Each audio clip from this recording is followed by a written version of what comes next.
Oh, no. No. That's probably something else. His local store. I remember because he was so nervous for cashing those checks. He threw up your well. Did you turn it down? Did you turn it down at all?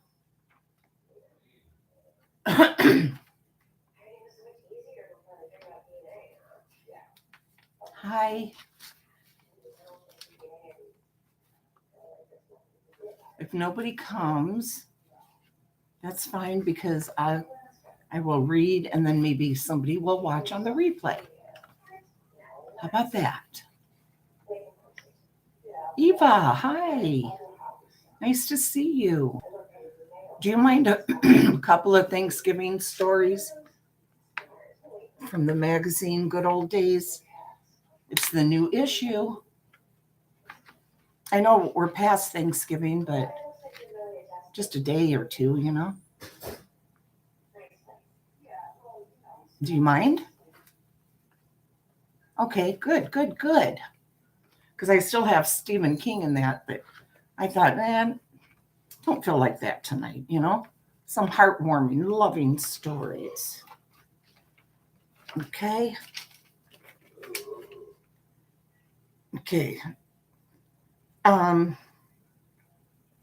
Well, this one's a Christmas one, but it's short and we'll get right to the Thanksgiving. Same Old Ornaments is the title. She complained then, but now she cherishes those family heirlooms. This is by Arlene Showald. When I was growing up in the 1940s and 50s in Iron River, Michigan, I remember complaining to my parents about having the same old ornaments every Christmas. Why didn't we get new stuff? Let me get this person out of here. This robot, the bot. Let me block it. Hide. There we go. Okay.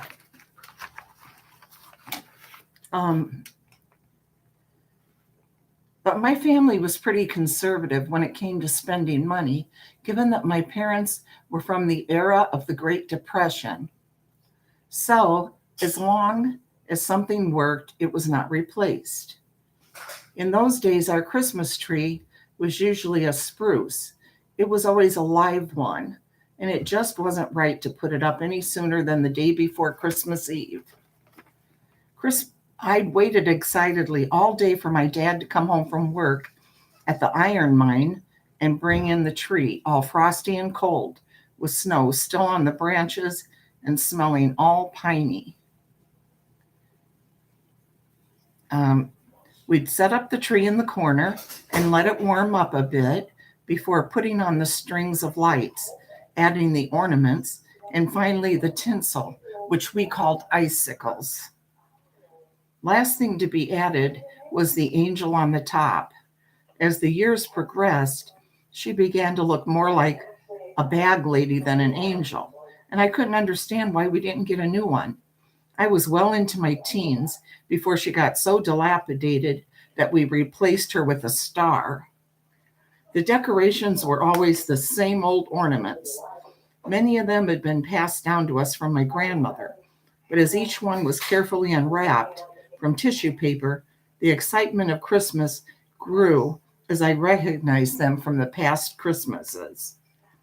I was about 5 years old when enough of the old ornaments had broken that my mother decided to order some new ones from the Sears catalog. This was just after the war years, and the beautiful, colorful ornaments I was used to seeing on the tree couldn't be found.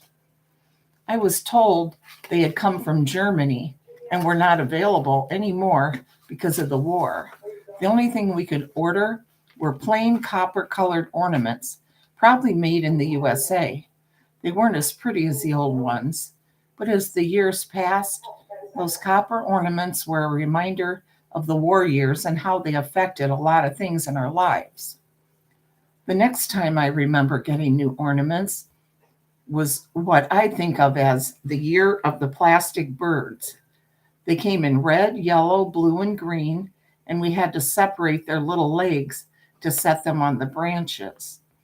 Over the years, most of the little legs snapped off, but I still have a green one that I put on my tree every year. That new bird ornament is now about 70 years old, and I treasure it. I hold my breath each year as I attach it to the branches of my fake spruce tree, hoping its legs don't break. The strongest ornament of all was an Easter egg that adorned my grandmother's tree each year. It was hand painted with flowers and leaves and hung by a ribbon from the Christmas tree. An Easter egg on a Christmas tree didn't make much sense, but it was very special to my grandmother because a neighbor girl who went to college had given it to her as a gift. And in those days, a girl who went to college was very impressive and important. So the ornament was a treasured keepsake. Today, I'm thankful that my parents were reluctant to replace the old with new because I still put the few heirloom ornaments that survived on my tree. They bring back those happy childhood memories of putting up the tree the evening before Christmas Eve and decorating with those same old ornaments. The green plastic bird and the Easter egg still decorate my tree. And in years to come, unless the legs break off the bird, they will become part of my children's, grandchildren's, and great grandchildren's holiday decorations. And no doubt, if the great grands still value those same old ornaments, they will be scratching their heads and wondering what an Easter egg is doing back on their Christmas tree. Here is a picture. Her with her grandma.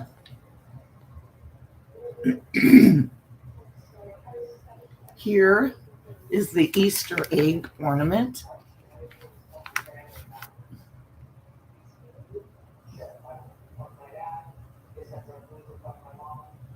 And here is the birds.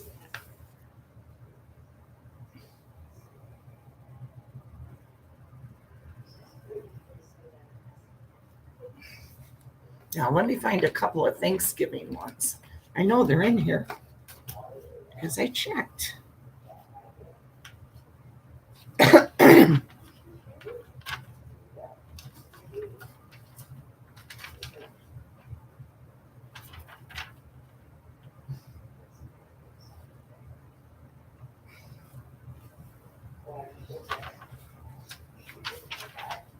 Here we go. Hi, Joyce. This one is called Grandma's Thanksgiving Tradition Continues. Whether bitter or tart, some family customs are worth the effort. And just got a little picture of cranberries up there.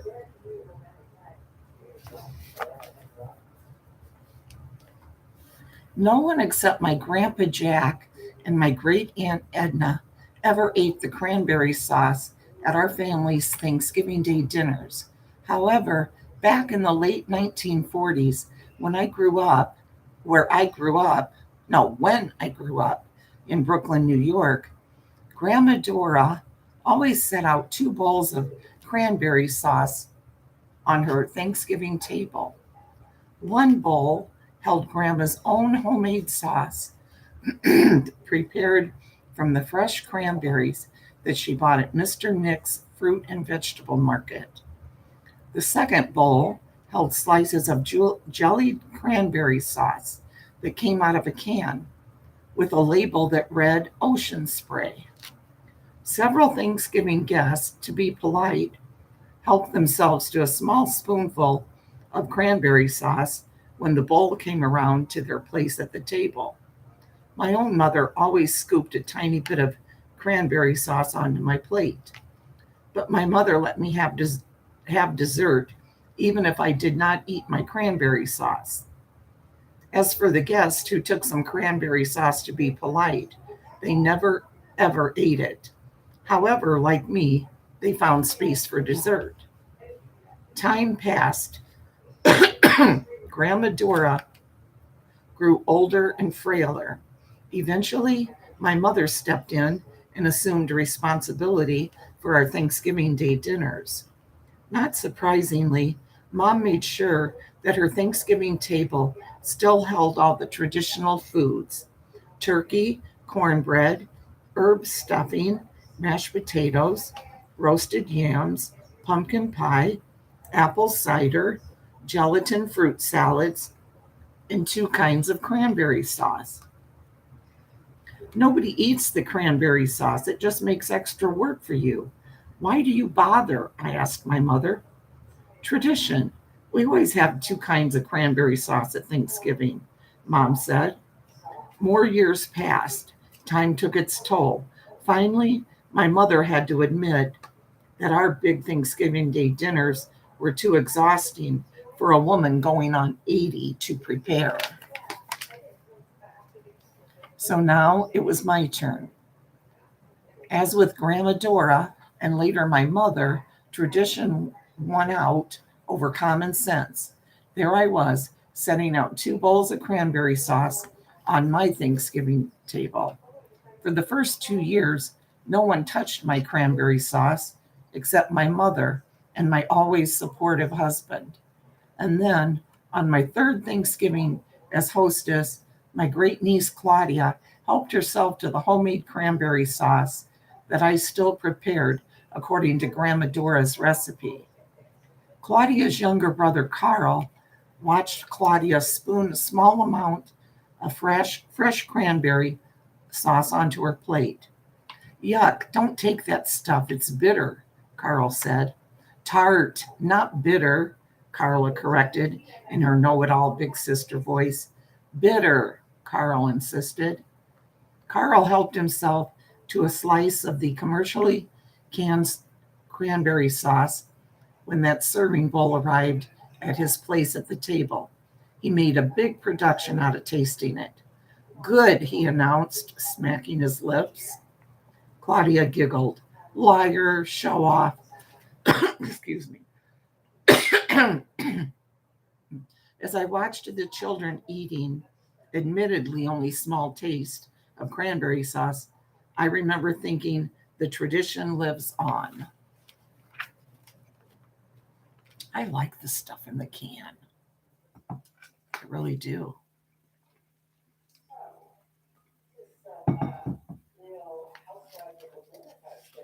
Let's see what else. We have a couple more. Okay, we'll learn a little bit about Thanksgiving. Here you go. Look at this. Yum, yum, yum, yum.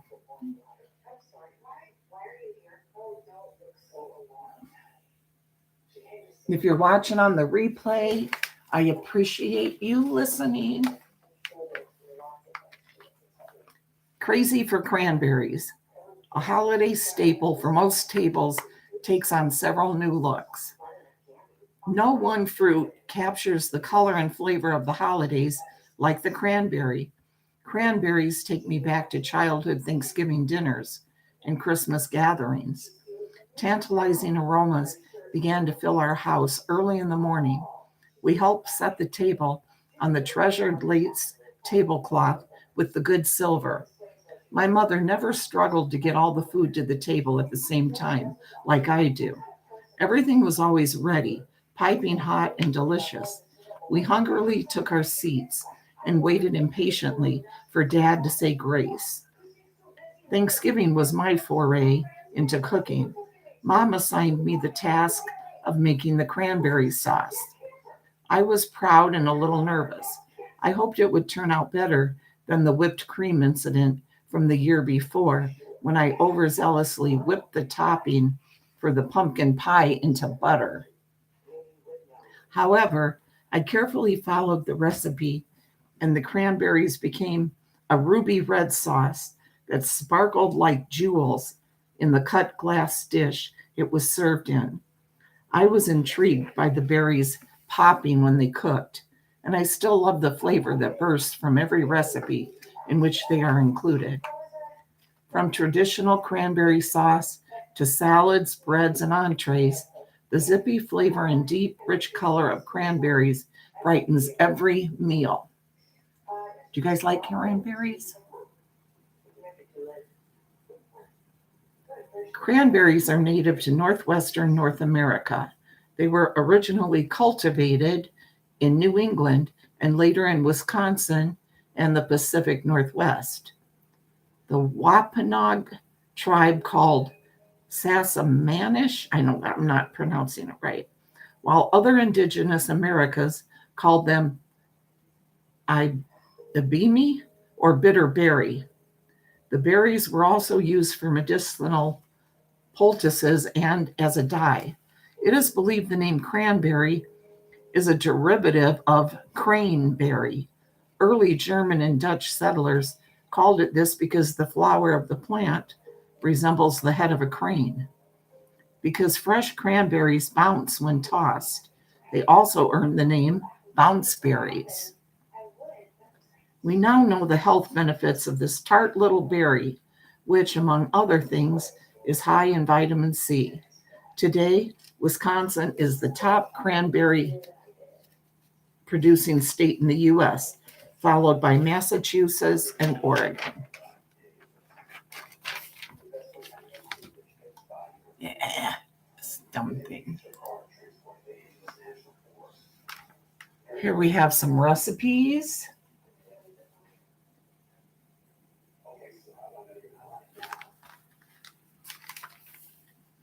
Quick cranberry muffins with orange glaze. There you are, Christine. Maybe I can read you to sleep. I just felt like reading a little bit. I usually read every night just to myself before bed. I lay in bed and read, not read on my phone. And here we have cranberry sage baked chicken. Okay, I hope you love it. Ooh, now this sounds good to me. Cranberry bacon cornbread. Not a fan of cranberry. I just like the jelly stuff. My mom made a real good cranberry strawberry jello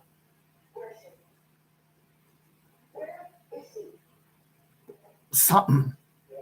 Well, that was always good. It was different. You didn't really taste the cranberry that much.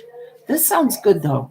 Okay, you take a can of corn, a 15-ounce can of corn, and then a can of cream style corn, then an egg beaten, a tablespoon of sugar, a half cup sliced green onions, including the tops, a half cup butter melted, 10 slices of cooked and drained and crumbled bacon, 3/4 cup reduced sugar dried cranberries, and then a 7-ounce box of cornbread mix, a half cup sour cream, 1 cup of shredded Monterey Jack cheese, red pepper flakes to taste, and then a 4-ounce can of mild green chilies drained.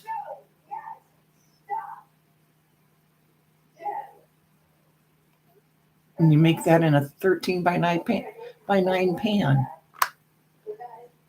Sounds kind of good. Hey, Lemon. How are you? We're just reading a couple of Thanksgiving stories, even though it's past Thanksgiving. Got to get a little use out of this new magazine. The other stories in it are Christmas ones. We'll wait a little bit on that.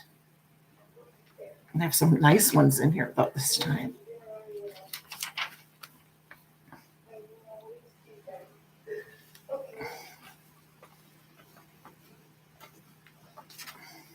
Here's a short little one called Mom, You Shrunk the Turkey.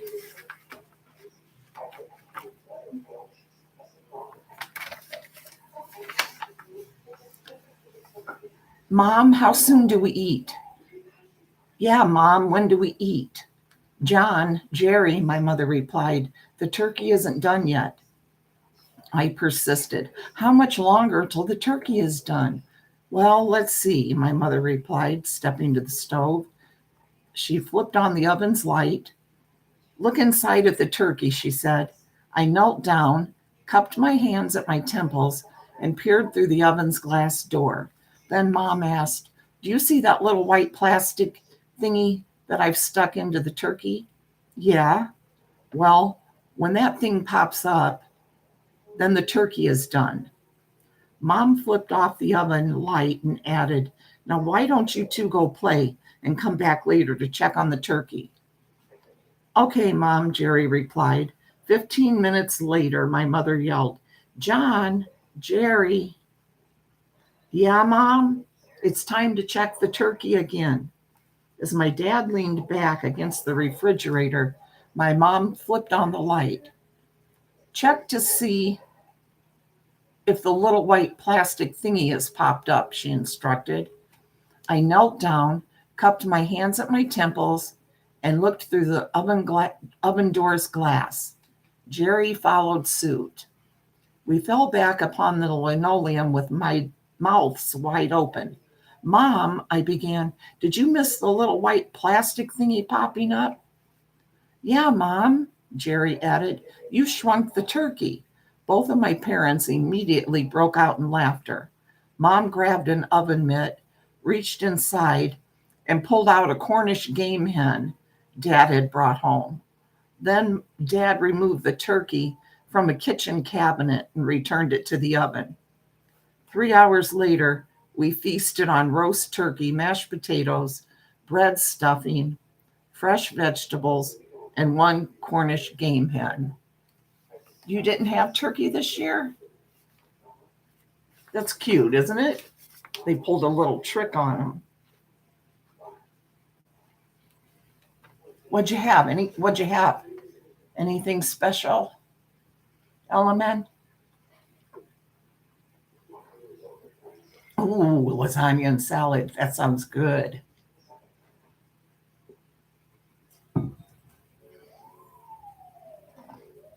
Yeah, that sounds good. Let's see. I know there was a couple more in here, or at least one more. Pretty sure.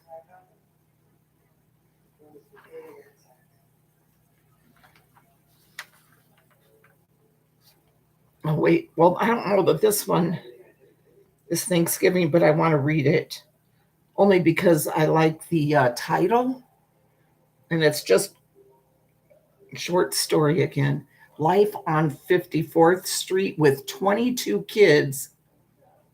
Oh, never mind. Living on their street. They never had to look far for playmates. I thought they meant 22 kids in the family. Never mind.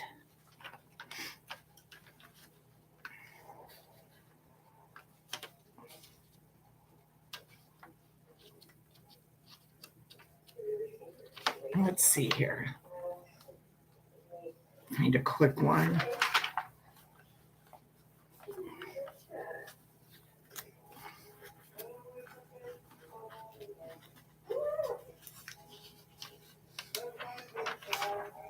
Let's find something.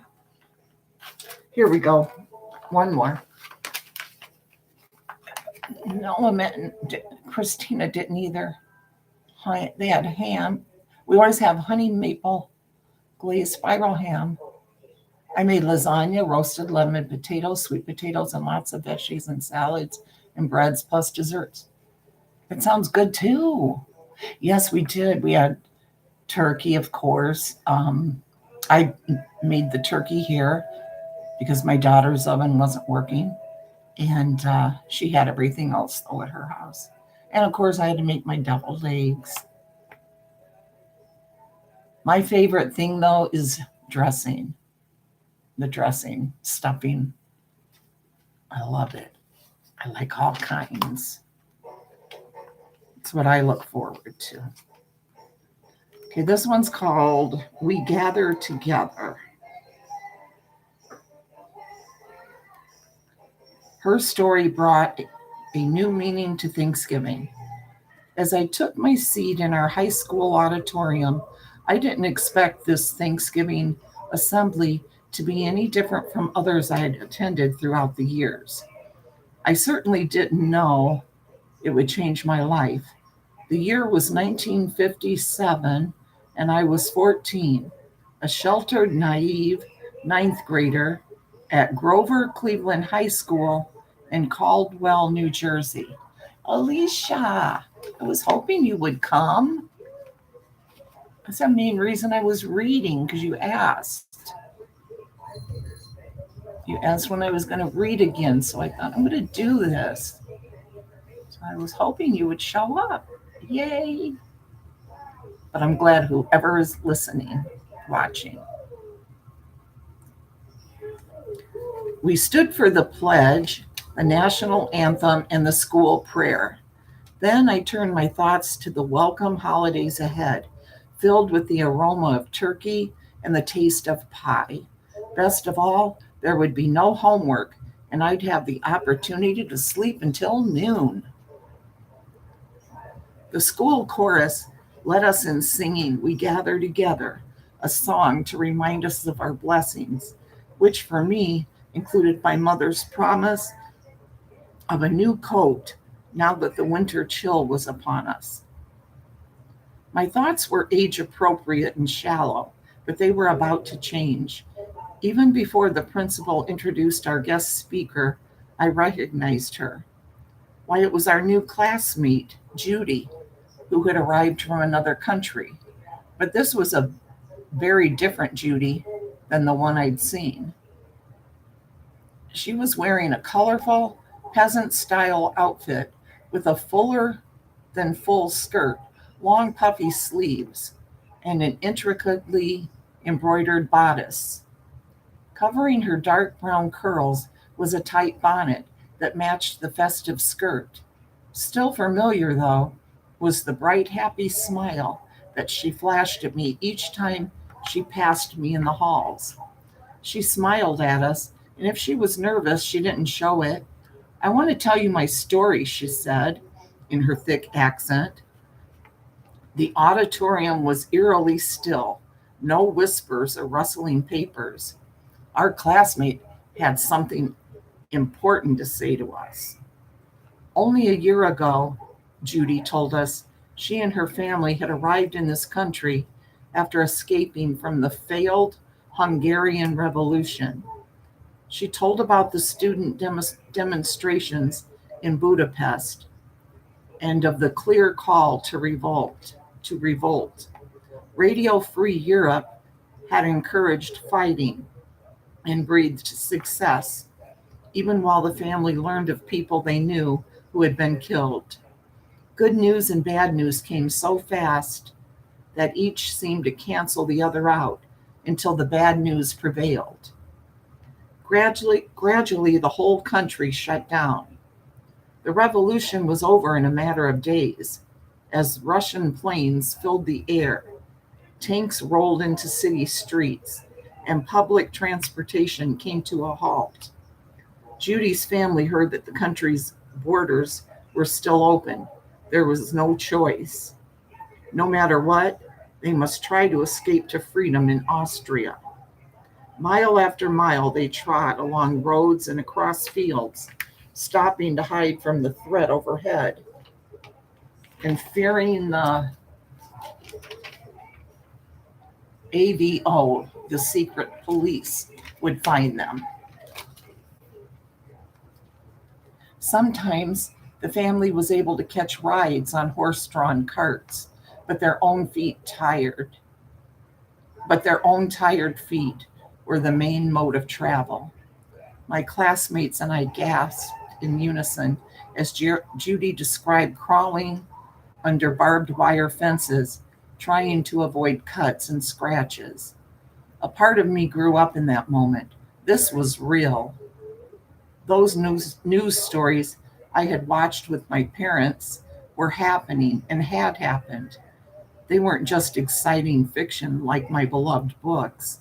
Actual people like me were crying, hurting, and even dying. If I didn't live in the United States, I could be like Judy. How brave she and her family were. I thought of the song we had just sung and began to understand the lyrics. The wicked oppressing new cease from distressing. The wicked oppressing now cease from distressing. No, this family must not be oppressed here. Not in my country. About 200,000 people escaped Hungary in 1956. Of those, about 38,000 refugees through the efforts of President Eisenhower's mandated relief and resettlement initiative known as Operation Safe Haven came to the United States, and about 9,000 of them arrived, like Judy, at Camp Kilmer, New Jersey. Many refugees were brought by ship to this country, welcomed by the Statue of Liberty. The refugees were helped to find a sponsor, a home, and a job, and they were given classes to improve their English language skills. They embarked on new lives as the prospect of returning to Hungary was unlikely. Judy finished her story and smiled again. On the piano, someone played a rollicking Hungarian folk tune, and Judy danced joyously for her appreciative audience. We closed our assembly by raising the Song of Harvest Home. Come, ye thankful people, come, we sang earnestly. This Thanksgiving would not just be about history, about pilgrims and Indians and a feast long ago. It would be about being safely gathered in ere the winter storms begin. Judy and her family were safe, and so was my family. I was thankful.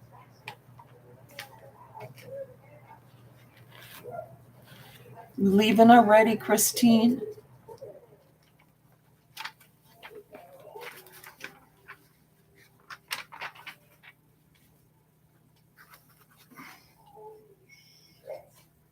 Let's see.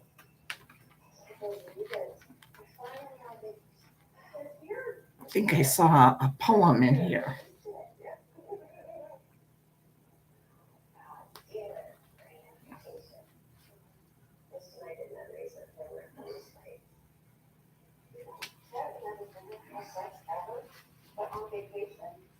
Let's see how. It's only been a half hour.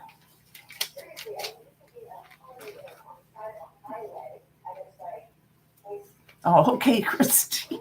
This is supposed to put you to sleep. Good night, Ellen. I hope you have good dreams.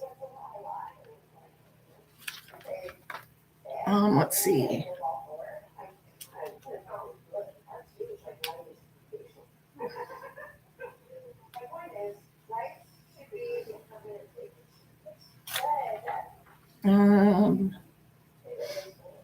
Let me see here.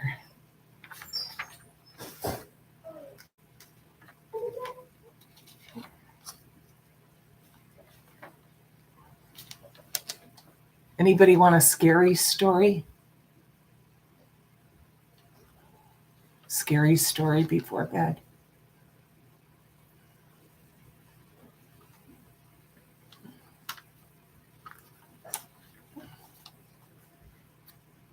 I'm not rushing off. You're staying now? Okay, let's see. I had it. Oh, here we go. Let's see here.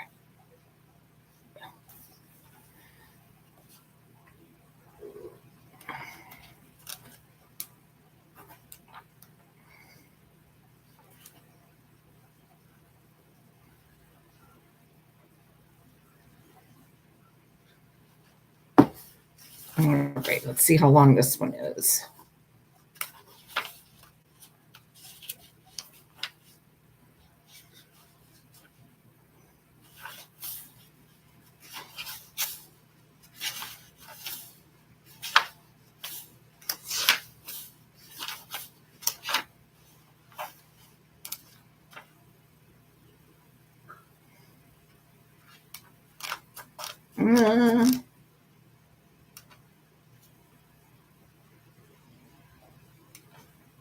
Let's look in the Stephen King one. Can't go wrong with him.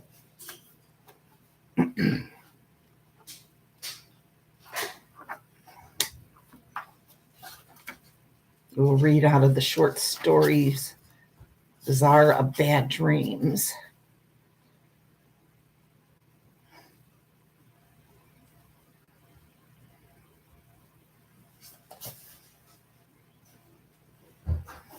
Page 287. Let's see.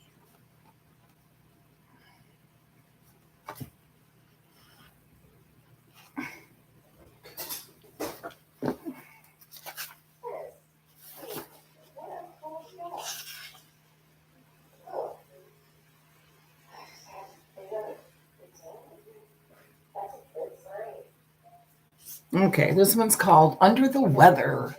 Yes, you can't go wrong with him, can you? No, you can't. Usually. Okay, here we go.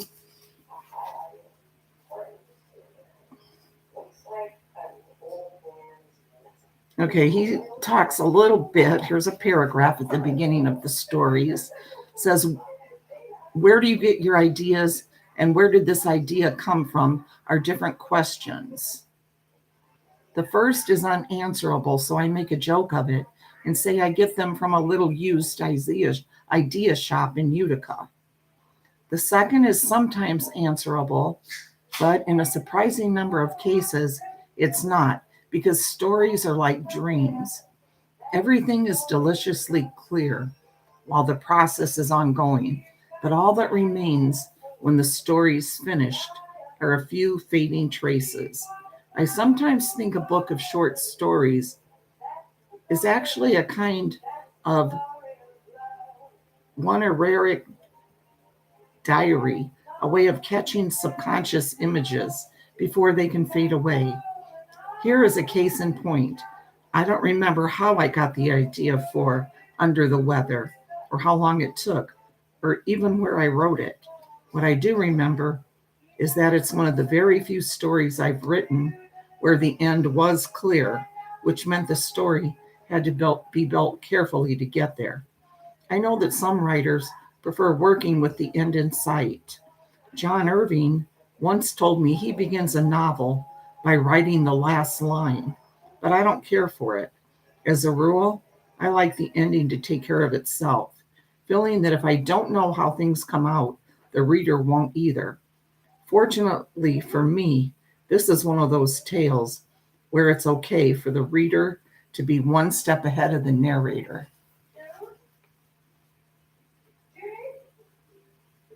I don't blame you, Christine. Yes, that's Dave's TV. He turned it down, and when I first started reading, it tells you how loud it was before. Okay, lay back, relax, listen to the story, let it drift you off to dreamland or nightmare land. I've been having this dream for a week now, this bad dream for a week now, but it must be one of the lucid dreams because I'm always able to back out before it turns into a nightmare.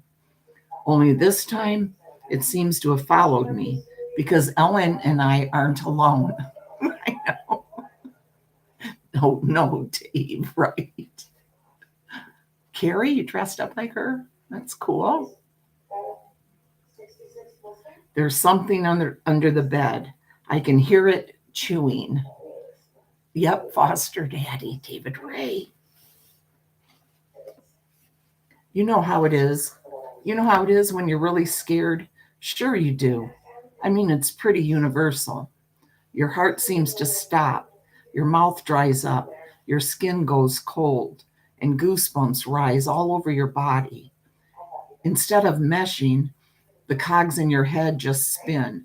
I almost scream. I really do. I think it's the thing I don't want to look at. It's the thing in the window seat. Then I see the fan overhead, the blades turning at their slowest speed. I see a crack of early morning light running down the middle of the pulled drapes. I see the graying milkweed fluff of Ellen's hair on the other side of the bed. I'm here on the Upper East Side, 5th floor, and everything's okay. The dream was just a dream. As for what's under the bed, I toss back the covers and slide down to my knees like a man who means to pray. But instead of that, I lift the flounce and peer under the bed. I only see a dark shape at first. Then the shape's head turns and two eyes gleam at me. Hey, beep, beep, Sassy Darcy. We're reading a scary story. Stephen King, Under the Weather. Okay, good night. It was a turkey.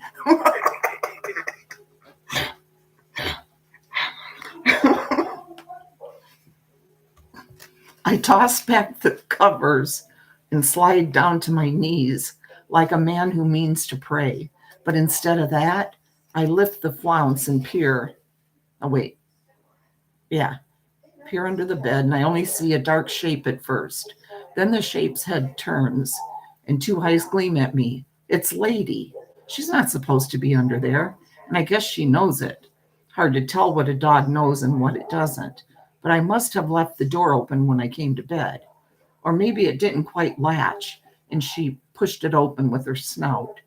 She must have brought one of her toys with her from the basket in the hall. At least it wasn't the blue bone or the red rat. Those have squeakers in them. And she would have wakened Ellen for sure. And Ellen needs a rest. She's been under the weather.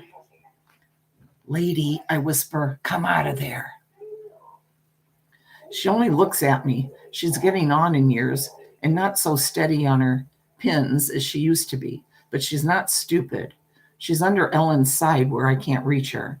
If I raise my voice, she'll come to me. She'll have to come. But she knows, and I'm pretty sure she knows, that I won't do that. Because if I raise my voice, it will wake Ellen for sure.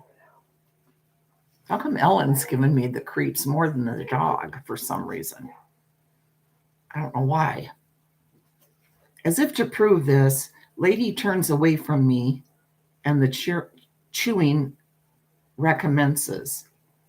Well, I can handle that. I've been living with Lady for 13 years, nearly half my married life. There are three things that get her on her feet. One is the rattle of her leash and a call of elevator. Another is the thump of her food dish on the floor. The third, I get up and walk down the short hall to the kitchen. From the cupboard, I take the bag of snackin' slices, making sure to rattle it. I don't have to wait long for the muted clitter of cocker claws. 5 seconds and she's right there. She doesn't even bother to bring her toy. I offer her one of the little carrot shapes, then toss it to the living room. A little mean, maybe, but the fat old thing can use the exercise. She chases her treat. I linger long enough to start the coffee maker, then go back into the bedroom. I'm careful to pull the door all the way shut. Ellen's still sleeping, and waking up before she does has one benefit: no need for the alarm. Waking up before she does, there's no need for the alarm. I turn it off, let her sleep a little later. It's a bronchial infection. I was scared for a while there, but now she's on the mend. I go into the bathroom and officially christen the day by brushing my teeth. I've read that in the morning, a person's mouth is as germicidally dead as it ever gets. But the habits we learn as children are hard to break. I turn on the shower, get it good and hot, and step in. Hi, Lark.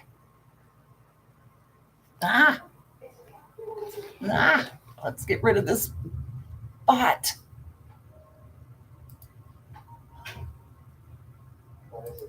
Bye.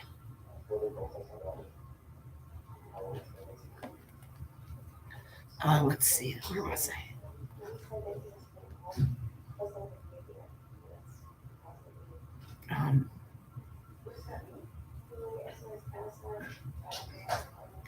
The shower is where I do my best thinking. And this morning, I think about the dream. 5 nights in a row, I've had it. But who's counting, right? Nothing really awful happens in this dream, but in a way, that's the worst part, because I know absolutely positively that something awful will happen if I let it. I'm in an airplane in business class. I'm in an aisle seat. which is where I prefer to be, so I don't have to squeeze past anybody if I have to go to the toilet. My tray table is down.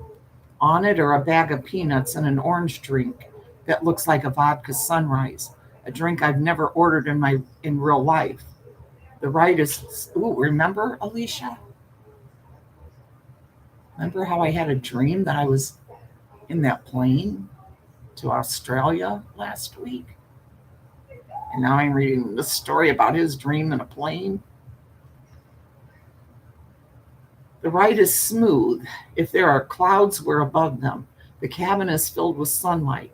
Someone is sitting in the window seat, and I know if I look at him or her, or possibly it, I'll see something that will turn my bad dream into a nightmare. If I look into the face of my seatmate, I may lose my mind. It could crack open like an egg, and a tide of bloody darkness might pour in. I give my soapy hair a quick rinse, step out, dry off. My clothes are folded on a chair in the bedroom. I take them and my shoes into the kitchen, which is now filling with the smell of coffee. Nice. Ladies curled up by the stove, looking at me reproachfully. Don't go giving me the stink eye, I tell her, and nod toward the closed bedroom door. You know the rules. She puts her snout down between her paws and pretends to sleep, but I know she's still looking at me. Yes, you do, Alicia. You remember everything. I choose cranberry juice while I wait for the coffee. There's OJ, which is my usual morning drink, but I don't want it. Too much like the drink in the dream, I suppose. I have my coffee in the living room with CNN on mute, just reading the crawl at the bottom, which is all a person really needs. Then I turn it off and have a bowl of All Bran. 7:45. I decide that if the day is nice, when I take Lady out, I'll skip the cab and walk to work.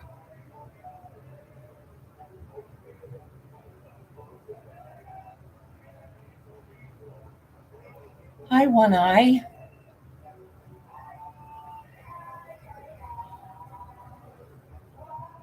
How are you? Thanks for coming to listen.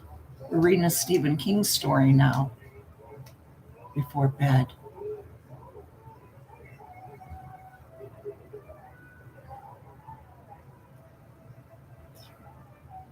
Um,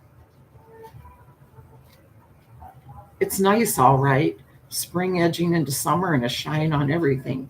Carlo, the doorman, is under the awning talking on his cell phone. Yeah, he says, yeah, I finally got hold of her. She says, go ahead, no problem, as long as I'm there. She don't trust nobody, for which I don't blame her. She's got a lot of nice things up there. You come when? 3? You can't make it earlier? He tips me a wave with one white gloved hand as I walk Lady down to the corner. Get a sip of water. Right side not working. Okay, LMN. Through here. Right side not working. Oh, paramedic on the way? Oh, One Eye. Let us know how you are, okay? Once you get checked out and stuff. Okay? Have you or your fiance let us know, please. Okay? I'll tell Carolyn. Alicia remembers everything, and she'll remember too to tell her. Okay?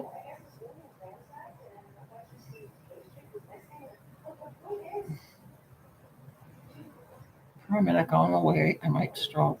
Right side not working. Through here. No, don't leave, Alicia.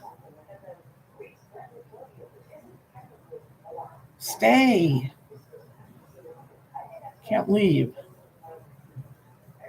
You guys, none of you are allowed to leave, except One Eye, because he is having issues. No ambulance is coming, or paramedics. And we'll say a prayer for you, One Eye, okay? Everybody say a prayer, please. for one eye to be fine. Hi, Ellen RN. Thank you for coming.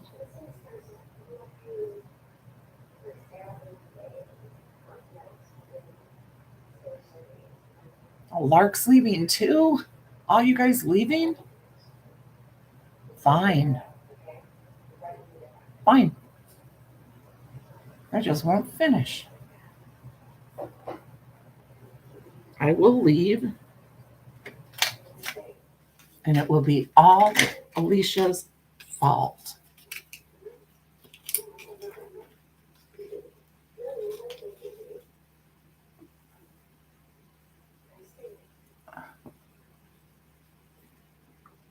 I'll read a little bit more.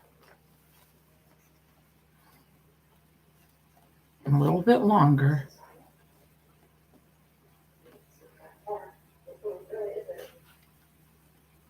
Christine's still here, wide awake, and Ellen just got here.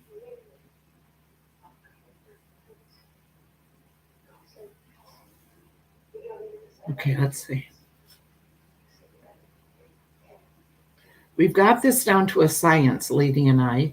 She does it at pretty much the same place every day. Lark, don't go. And I'm fast with the poop bag. When I come back, Carlos stoops to give her a pat. Lady waves her tail back and forth, most fetchingly, but no treat is forthcoming from Carlo. He knows she's on a diet, or supposed to be. I finally got hold. Okay, good, Christine. You're my hostage. You and Ellen and Lark. Hi, Vintage Spider. Hello. I'm no one, but I'm here listening. Love your stories. Thank you, Vintage Spider. Hello, welcome. And don't say you're no one. You're the Vintage Spider. Thank you.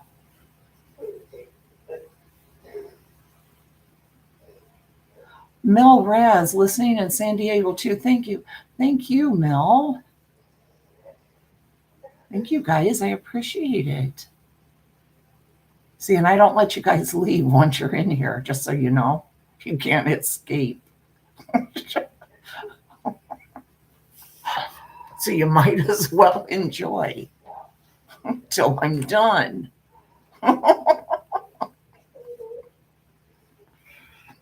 Reading Stephen King. We already read the Thanksgiving ones. I finally got a hold of Mrs. Warshorski, Carlo tells me. Mrs. Warshorski is in 5C, but only technically. Oh, we have the May 4th? Really? Very cool. Awesome. She's been gone for a couple of months now. She was in Vienna.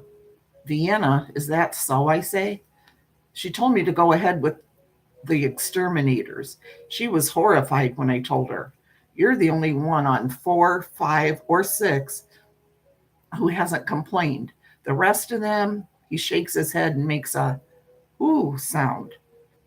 I grew up in a Connecticut mill town. It pretty well wrecked my sinuses. I can smell coffee and Ellie's perfume if she puts it on thick, but that's about all. In this case, that's probably a blessing. How is Mrs. Franklin? Still under the weather?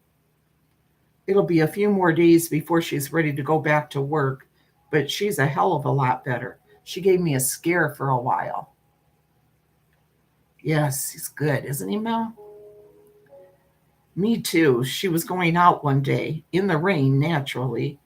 That's Elle, I say. Nothing stops her. If she feels like she has to go somewhere, she goes. And I thought to myself, that's a real graveyard cough. He raises one gloved hand in a stop gesture. Not that I really thought. I get it, I said. I was on the way to being a stay in the hospital. It was on the way to being a stay in the hospital cough for sure. But I finally got her to see the doctor, and now road to recovery. Good, good. Then returning to what's really on his mind.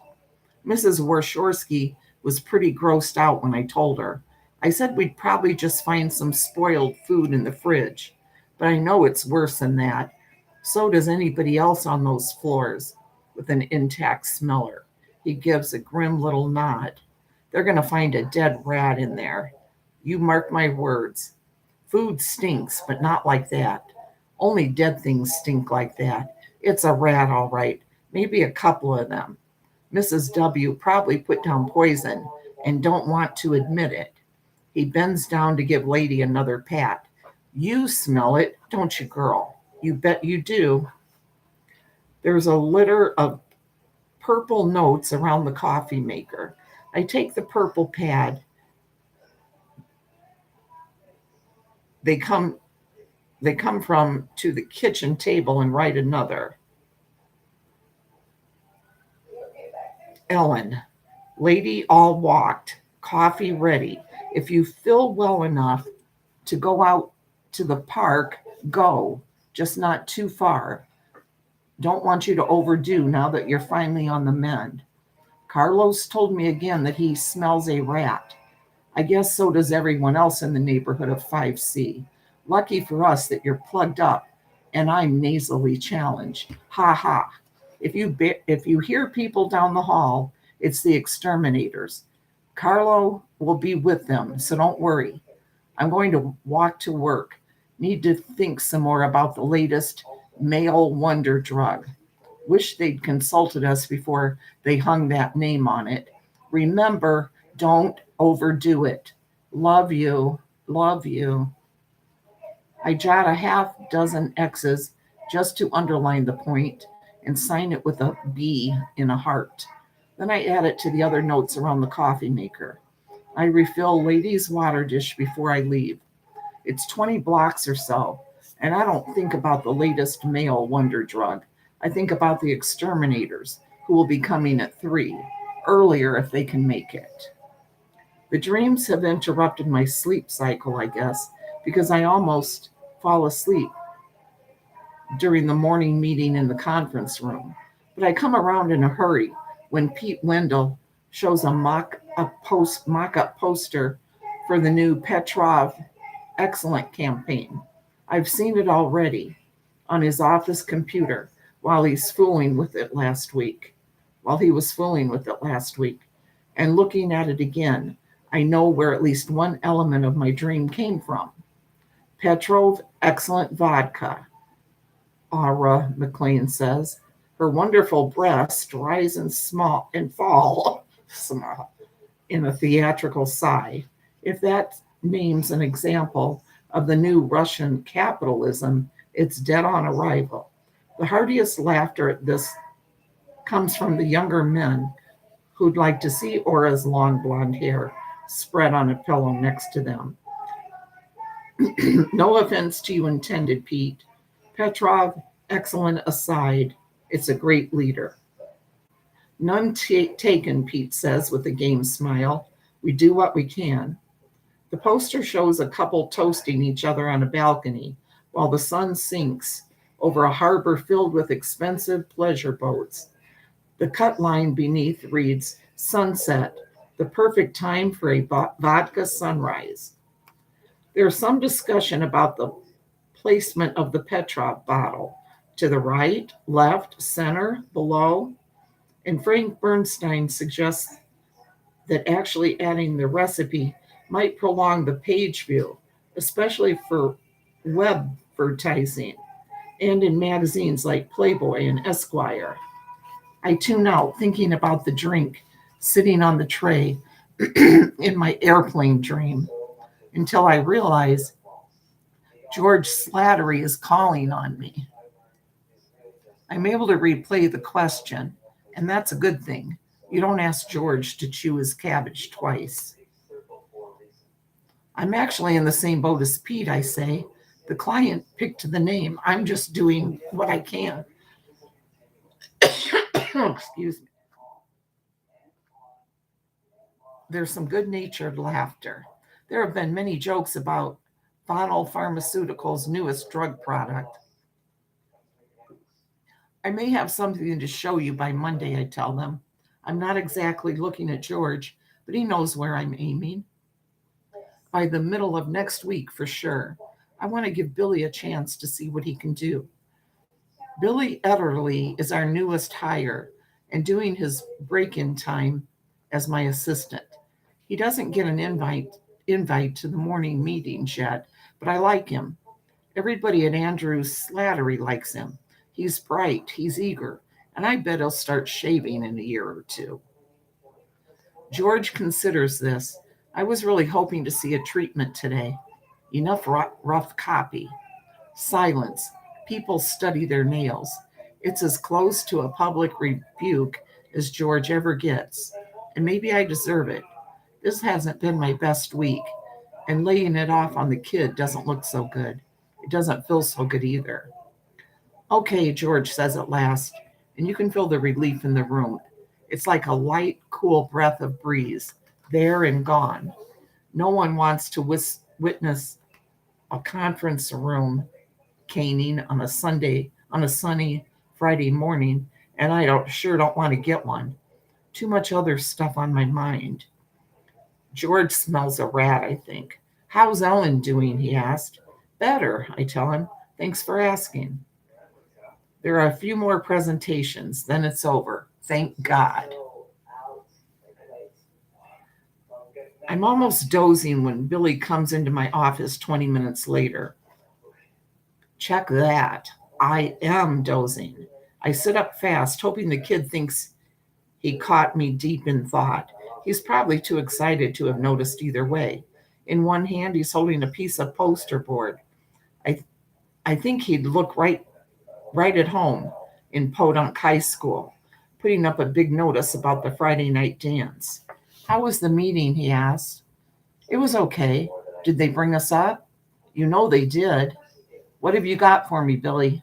He takes a deep breath and turns his poster board around so I can see it. On the left is a prescription bottle of Viagra, either actual size or close enough not to matter.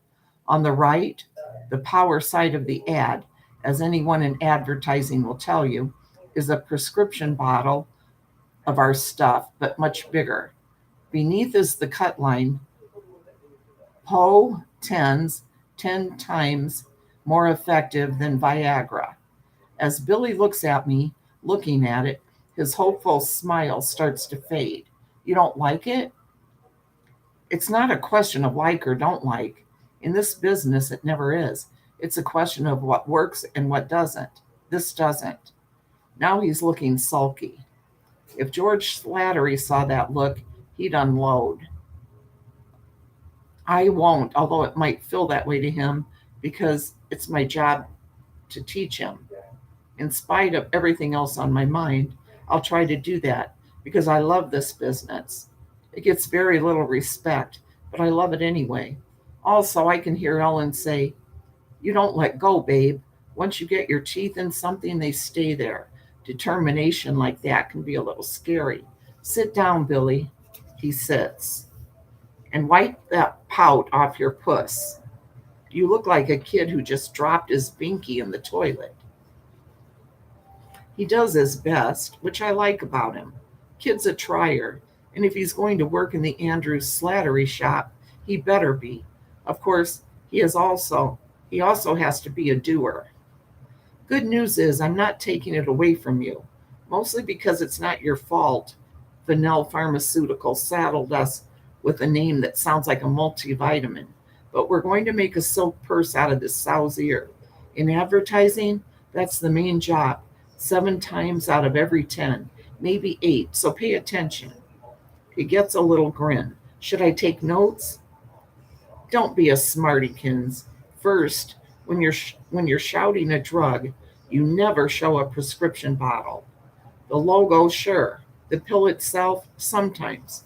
It depends. You know why Pfizer shows the Viagra pill? Because it's blue. Consumers like blue. The shape helps too. Consumers have a very positive response to the shape of the Viagra tab, but people never like to see the prescription bottle their stuff comes in. Prescription bottles make them think of sickness. Got that? So maybe a little Viagra pill and a big Po-10s pill instead of the bottles. He raises his hands, framing an invisible cut line. Po-10s, 10 times bigger, 10 times better. Get it? Yes, Billy, I get it. The FDA will get it too, and they won't like it. In fact, they could make us take ads with a cut line like that out of our circulation, which would cost a bundle, not to mention a very good client. Why?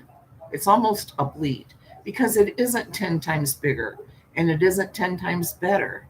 Viagra, Cialis, Levitro, Po-10s, they all have about the same effectiveness when it comes to penis elevation.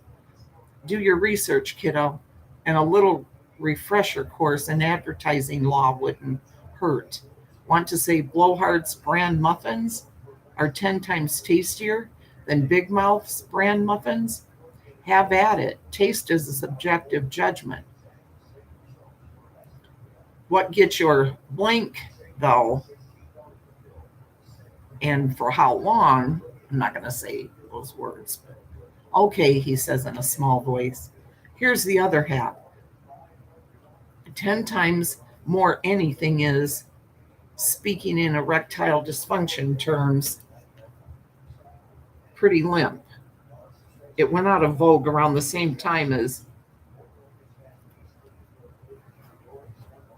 I don't know what that is, so I'm not going to say it. He looks blank. It's how advertising guys used to refer to their TV ads on the soaps back in the 50s. And he says what that stands for, but I'm not going to say that. Bad words. You're joking. Nope. Now here's something I've been playing with. I jot on a pad, and for a moment, I think of all those notes scattered around the coffee maker in good old 5B. Why are they still there? Can't you just tell me? The kid asks from 1,000 miles away. No, because advertising isn't an oral medium. Never trust an ad that's spoken out loud. Write it down and show it to someone. Show it to your best friend or your wife. Are you okay, Brad? Fine. Why? I don't know. You just looked funny for a minute. How much longer is this?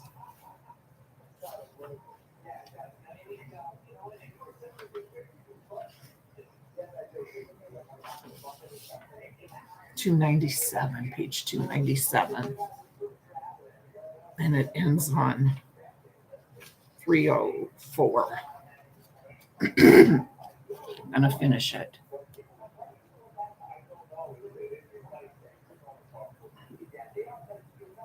Because somebody might actually be enjoying it, listening on a replay.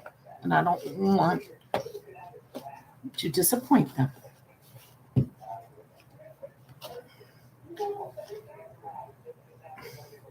Just as long as I don't look funny when I present on Monday. Now, what does this say to you? I turn the pad around and show him what I've printed there. Po-10s. For men who want to do it the hard way. It's like a dirty joke, he objects. You've got a point, but I printed it in block caps. Imagine it in a soft italic type, or maybe small in parentheses, like a secret. I add the parentheses, although they don't work with the caps, but they will. It's a thing I just know because I can see it. Now, playing off that, think of a photo showing a big burly guy in low-slung jeans that showed the top of his underwear and a sweatshirt with the sleeves cut off, let's say. See him with some grease and dirt on his guns, his biceps, and he's standing beside a muscle car with the hood up. Now, is it still a dirty joke? I don't know. Neither do I, not for sure, but my gut tells me it'll pull the plow. But not yet. The cut line still doesn't work. You're right about that. And it's got to, because it'll be the basis of the TV and net ads. So play with it, make it work. Just remember the key word. Suddenly, just like that, I know where the rest of that damn dream came from. It snaps into place. Brad, the key word is hard, I say. Because a man, when something's not working, his plan, his life, he takes it hard. He doesn't want to give up. He remembers how it was, and he wants it that way again. Yes, I think he sure does. Billy smirks. I wouldn't know. I manage a smile. I feel god awful heavy, as if there are weights hanging from the corners of my mouth. All at once, it's like being in the bad dream again, because there's something close to me I don't want to look at. Only this isn't a lucid dream I can back out of. This is lucid reality. After Billy leaves, I go to the can. It's 10 o'clock. Most of the guys in the shop have offloaded their morning coffee and are taking on more in our little break room. So I have, I'm not going to say the word he uses, but he has the bathroom to himself. I dropped my pants. Oh, wait, let's see. Let me reread this. I dropped my pants so if someone wanders in and happens to look under the door, he won't think I'm weird. But the only business I've come in here to do is thinking. Good night. Good night. I'll be in there in a few. The story's almost over.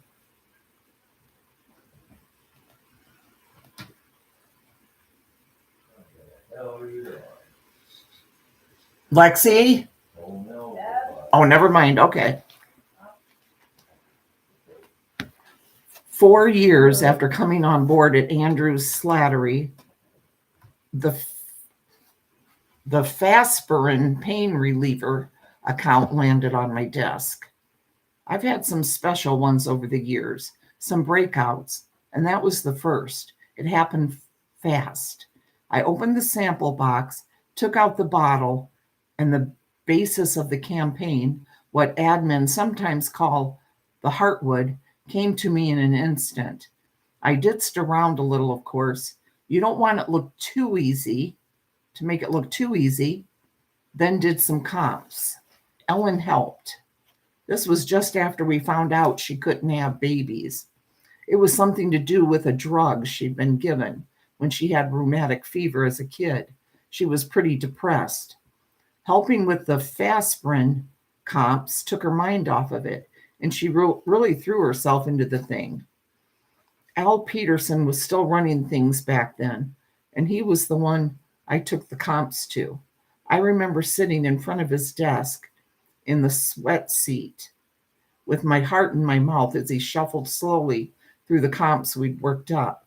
When he finally put them down and raised his shaggy old head to look at me, the pause seemed to go on for at least an hour. Then he said, "These are good, Bradley. More than good. Terrific. We'll meet with the client tomorrow afternoon. You do the prez."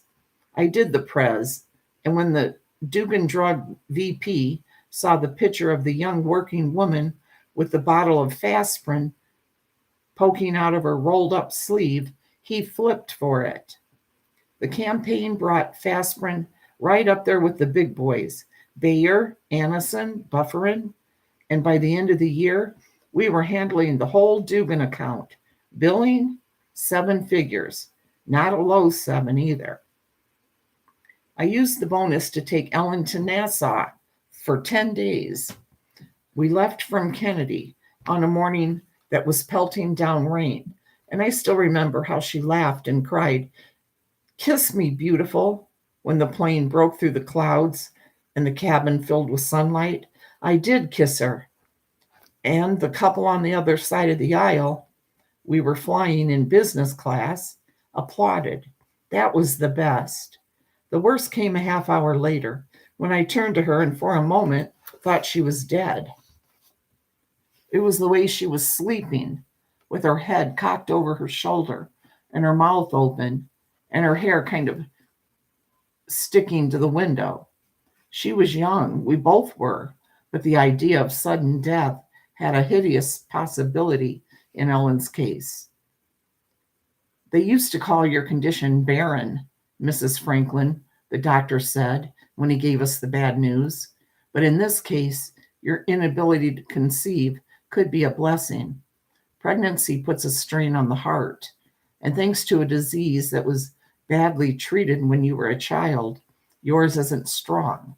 If you did happen to conceive, you'd be in bed for the last 4 months of the pregnancy, and even then the outcome would be dicey.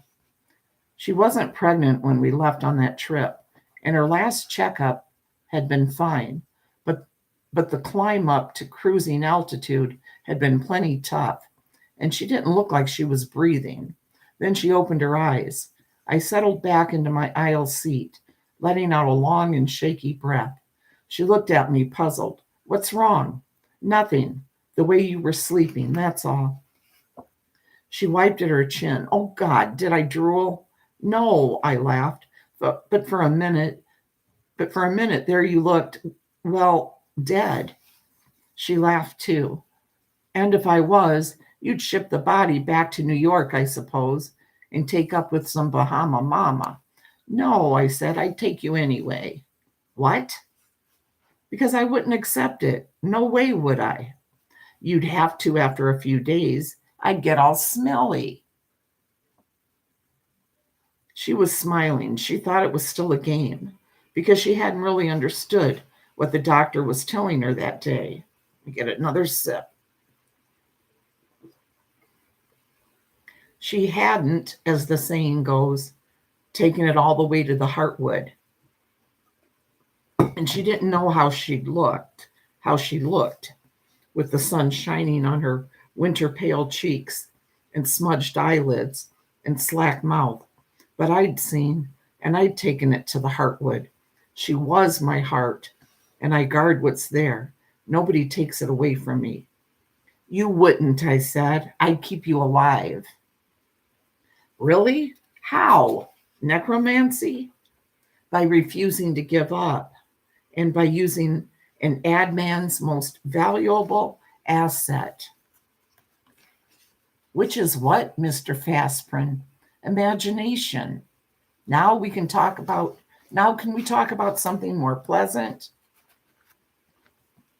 Okay, just like 3 more pages. 3.5. I think this is going right where I thought it was from the very beginning. I bet some of you did too. The call I've been expecting comes around 3:30.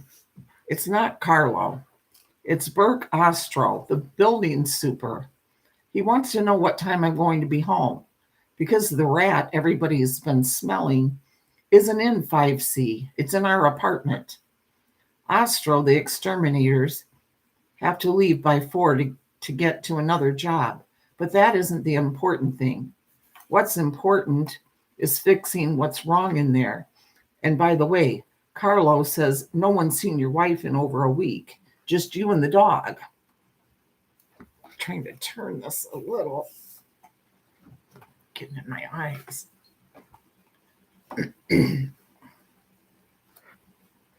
I explain about my deficit sense of smell and Ellen's bronchitis. In her current condition, I say she wouldn't know the drapes were on fire until the smoke detector went off. I'm sure Lady smells it, I tell him, but to a dog, the stench of a decaying rat probably smells like Chanel No. 5. I get all that, Mr. Franklin, but I still need to get in there to see what's what. And the exterminators will have to be called back. I think you're probably going to be on the hook for their bill. which is apt to be quite high. I couldn't let myself in with the pass key, but I'd really be more. I could let myself in with the pass key, but I'd really be more comfortable if you were. Yes, I'd be more comfortable too, not to mention my wife. I tried calling her, but she didn't answer the phone.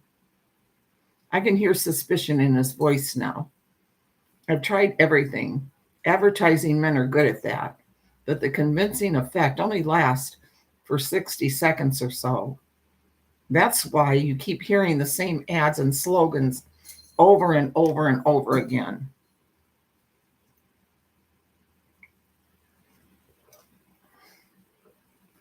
A little dab will do ya. Save time, save money. Pepsi for those who think young. I'm loving it. Breakfast of champions. It's like driving a nail, driving it right into the heartwood. She's probably got the phone on mute. Plus, the medication the doctor gave her makes her sleep quite heavily. What time will you be home, Mr. Franklin? I can stay until 7. After that, there's only Alfredo. The disparaging note in his voice suggested I'd be better off dealing with a street weirdo. Never, I think. I'll never be home.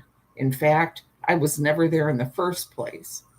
Ellen and I enjoyed the Bahamas so much, we moved to Cable Beach, and I took a job with a little firm in Nassau. I shout, cruise ship specials. The ride is the destination. Stereo blowout sales. Don't just hear it better, hear it cheaper. And supermarket openings. Save under the palms. All this New York stuff has just been a lucid dream. One I can escape at any time. Mr. Franklin, are you there? Sure, just thinking. I've got one meeting I absolutely can't miss. But why don't you meet me in the apartment around 6? How about in the lobby, Mr. Franklin? We can go up together. In other words, I'm not giving you a head start, Mr. Advertising Genius, who maybe killed his wife. I think of asking him how he believes I beat him to the apartment and get rid of Elle's body, because that is what he's thinking. Maybe murder is not at the very front of his mind, but it's not all the way in the back either. Husband murders wife is very big on the Lifetime channel.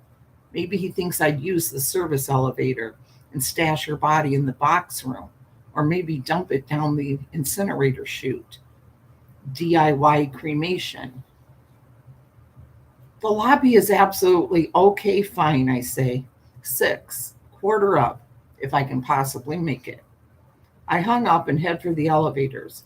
I have to pass the break room to get there. Billy Elderly's leaning in the doorway drinking a Nazi. It's a remarkably lousy soda, but it's all we've earned. The company's a client. Where are you off to? Home. Excuse me. Ellen called. She's not feeling well. Don't you want your briefcase? No, I don't expect to be needing my briefcase for a while. In fact, I may never need it again. I'm working on the new Potens direction. I think it's going to be a winner. I'm sure, I say, and I am. Billy Elderly will soon be moving on up, and good for him. I've got to get a wiggle on. Sure, I understand. He's 24 and understands nothing. Give her my best. We take on a half dozen interns a year at Andrews Slattery. It's how Billy Ellerly got started. Most are terrific. And at first, Fred Willits seemed terrific too. I took him under my wing, and so it became my responsibility to fire him. I guess you'd say that, although interns are never actually hired in the first place.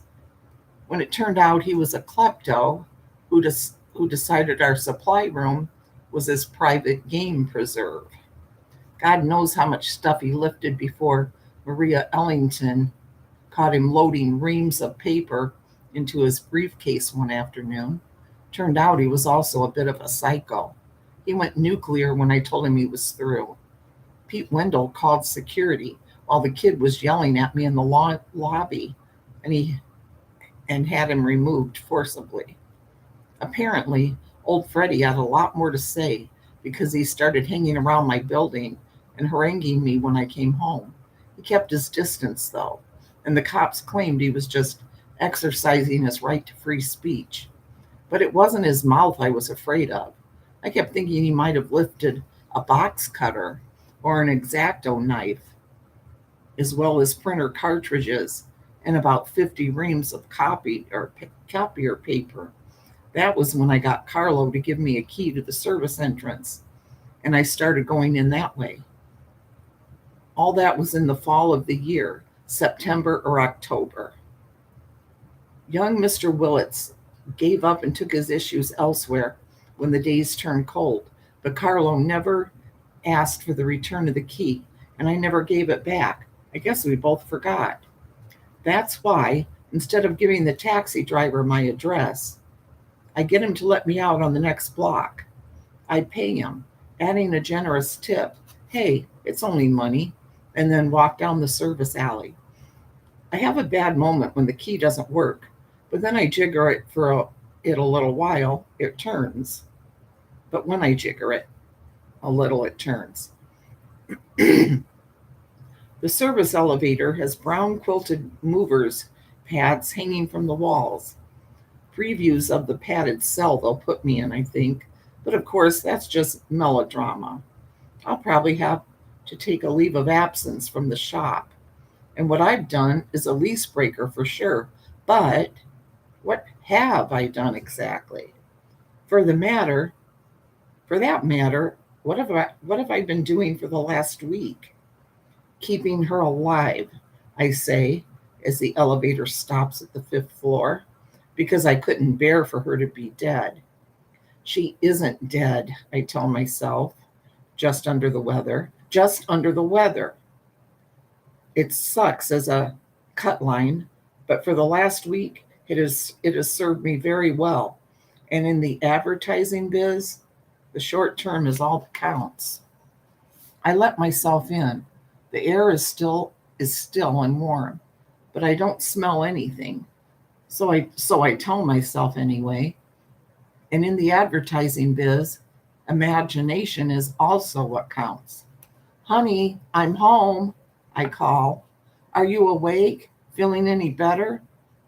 I guess I forgot to close the bedroom door before I left this morning because Lady slinks out. She's licking her chops. She gives me a guilty glance, then waddles into the living room with her tail tucked way down low. She doesn't look back. Honey, Elle. I go into the bedroom. There's still nothing to be seen of her but the milkweed fluff of her hair and the shape of her body under the quilt. The quilt is slightly rumpled, so I know she's been up, if only to have some coffee, and then gone back to bed again.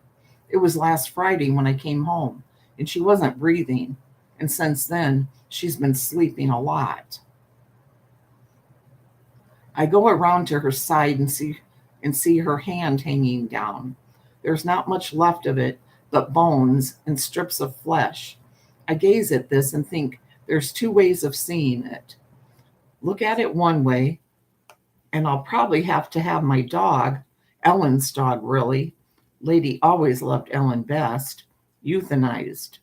Look at it another, and you could say the lady got worried and was trying to wake her up. Come on, Ellie, I want to go to the park. Come on, Ellie, let's play with my toys. I tucked the reduced hand under the sheets. That way it won't get cold. Then I wave away some flies. I can't remember ever seeing flies in our apartment before. They probably smelled that dead rat Carlo was talking about.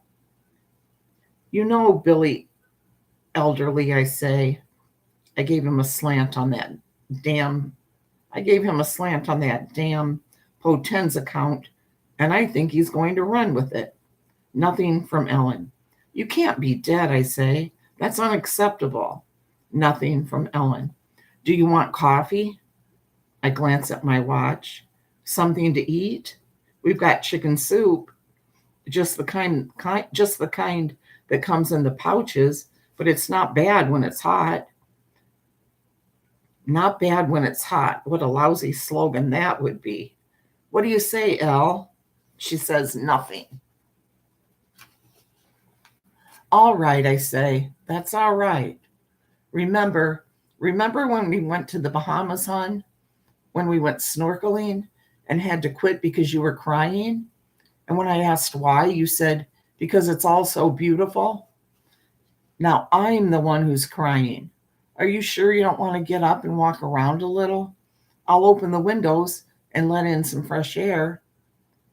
Nothing from Ellen. I sigh. I stroke that fluff of hair. All right, I say. Why don't you just sleep for another couple of hours? I'll sit here beside you. And that's exactly what I do. The end. It's kind of creepy. Hope you guys liked it. Vintage Spider, if you're still here, or if you're still awake. Hi, Ella May Clampett.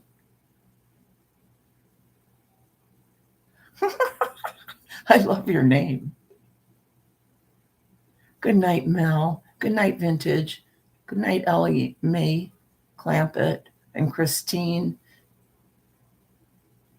Okay, thank you.